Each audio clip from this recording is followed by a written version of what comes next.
بسم اللہ الرحمن الرحیم اعوذ باللہ من الشیطان الرجیم بسم اللہ الرحمن الرحیم۔ میرے پیارے دوستو، امید ہے آپ سب خیریت سے ہوں گے۔ دوستو، پچھلے پوسٹ میں ہم نے دیکھا حضرت ابراہیم علیہ السلام کا بادشاہ کو مطلب نمرود کو اسلام کی دعوت دینا، اور جب ان کو آگ میں ڈالا گیا تو آگ کیسے ٹھنڈا ہو گیا۔ دوستو، تو چلیے اس کے آگے شروع کرتے ہیں۔ بہرحال حضرت ابراہیم علیہ السلام اپنے باپ آزر اور قوم سے جدا ہو کر فرات کے پشچمی کنارے کے قریب ایک بستی میں چلے گئے جو آج کلدانیین کے نام سے مشہور ہے۔ یہاں کچھ دنوں قیام کیا اور حضرت لوط علیہ السلام اور حضرت سارہ دونوں سفر میں ساتھ رہے۔ کچھ دنوں کے بعد یہاں سے حرام کی اور چلے گئے اور وہاں دین اسلام کی تبلیغ شروع کر دی، مگر اس مدت میں برابر اپنے باپ آزر کے لیے بارگاہ الہی میں استغفار کرتے رہے اور اس کی ہدایت کے لیے دعا مانگتے رہے۔ اس لیے آزر کی اور سے ہر قسم کی عداوت کے مظاہروں کے باوجود انہوں نے آزر سے یہ وعدہ کیا تھا کہ اگرچہ میں تجھ سے جدا ہو رہا ہوں اور افسوس کہ تو نے اللہ کی رزق و ہدایت پر توجہ نہ کی، پھر بھی میں برابر تیرے حق میں اللہ کی مغفرت کی دعا کرتا رہوں گا۔ آخرکار حضرت ابراہیم علیہ السلام کو اللہ کی وحی نے مطلع کیا کہ آزر ایمان لانے والا نہیں ہے، اور ارشاد فرمایا، اللہ نے مہر لگا دی ان کے دلوں پر اور ان کے کانوں پر اور ان کی آنکھوں پر پردہ ہے۔ حضرت ابراہیم علیہ السلام کو جب یہ معلوم ہو گیا تو آپ نے آزر سے اپنے الگ ہونے کا صاف اعلان کر دیا۔ پھر اس کے بعد حضرت ابراہیم علیہ السلام اس طرح تبلیغ کرتے کرتے فلسطین پہنچے۔ اس سفر میں بھی ان کے ساتھ حضرت سارہ، حضرت لوط علیہ السلام اور حضرت لوط علیہ السلام کی بیوی تھی۔ حضرت ابراہیم علیہ السلام کے پشچمی حصے میں ٹھہرے۔ اس زمانے میں یہ علاقہ کنعانیوں کے اختیار میں تھا۔ پھر قریب ہی شیکم میں چلے گئے اور وہاں کچھ دنوں ٹھہرے رہے۔ اس کے بعد یہاں بھی زیادہ دنوں قیام نہیں فرمایا اور مغرب کی اور بڑھتے چلے گئے، یہاں تک کہ مصر پہنچ گئے۔ تمام روایتوں سے اس قدر یقینی معلوم ہوتا ہے کہ حضرت ابراہیم علیہ السلام سے اپنی بیوی سارہ اور اپنے بھتیجے حضرت لوط علیہ السلام کے ساتھ مصر تشریف لے گئے۔ وہ یہ زمانہ ہے کہ جبکہ مصر کی حکومت ایسے خاندان کے ہاتھ میں تھی جو سامی نوم سے تعلق رکھتا تھا، اور اس طرح حضرت ابراہیم علیہ السلام سے نسبی سلسلے میں وابستہ تھا۔ یہاں پہنچ کر حضرت ابراہیم علیہ السلام اور مصر کے فرعون کے درمیان ضرور کوئی ایسا واقعہ پیش آیا جس سے اس کو یقین ہو گیا کہ حضرت ابراہیم علیہ السلام اور اس کا خاندان خدا کا مقبول اور برگزیدہ خاندان ہے۔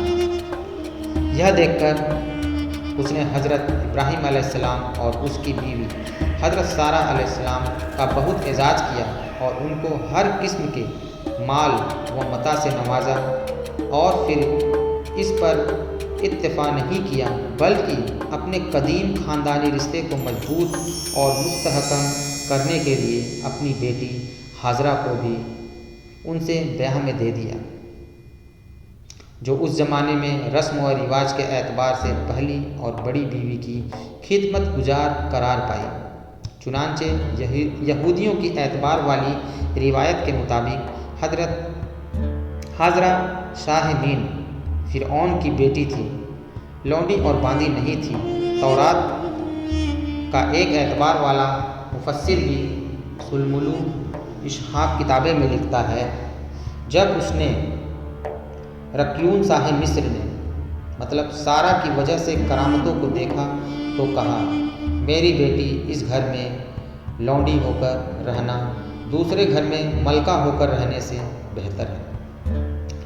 دوسرے عربی بھاشا میں हाजरा के मानी के लिहाज से क्रियास के करीब ज़्यादा यही है कि चूँकि वह अपने वतन मिस्र से जुदा होकर या हिजरत करके हज़रत इब्राहीम अलैहिस्सलाम की शरीक हयात और हज़रत सारा की खिदमत गुजार बनी, इसलिए हाजरा कहलाई। और तौरात में हाजरा को सिर्फ इसलिए लौंडी कहा गया कि शाह मिस्र ने उनको सारा और हज़रत इब्राहीम अलैहिस्सलाम के सुपुर्द करते हुए यह कहा था कि वह सारा की खिदमत गुजार रहेगी।